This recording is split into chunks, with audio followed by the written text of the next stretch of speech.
আরেকবার শুনুন। আমি মিসেস মল্লিকা নন্দী, শিবপুর থেকে এসেছি। আমি রিটায়ার্ড কেন্দ্র বিদ্যালয়ের টিচার। আমার অ্যাকচুয়ালি আমি ফেসবুকেও দেখেছি অনেক জাগৃতি ধাম সম্বন্ধে, কিন্তু ওটাকে আমি ওভারলুক করেছিলাম। এখানে মিসেস বন্দনা রায় গত বছর এসেছিলেন, উনি আমার পরিচিত।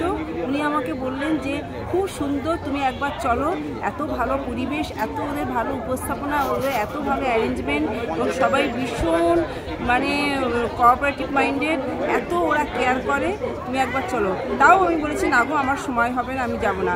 তারপর কেন জানি আমার ভেতর থেকে একটা হলো না, যাই তো দেখি। তারপরে আমি ফোন করলাম একদম 11th আওয়ারে। তখন হয়তো আমি ভেবেছিলাম হয়তো পাবো না কিছু। আপনাদের এখান থেকে আমাকে জাগিরিধাম থেকে আমাকে একজন ফোন ধরে বললো না না, আপনার অসুবিধা নেই, আপনি লিঙ্কে আপনি রেজিস্ট্রেশন করুন। রেজিস্ট্রেশন করলাম এবং এলাম।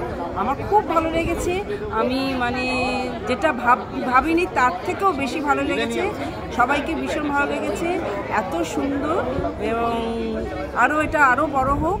এবং আমাদের জন্য যে এই যে ভাবা হয়েছে, এটার জন্য আমরা সত্যিই ভীষণ প্লুত। অসংখ্য ধন্যবাদ। Thank you.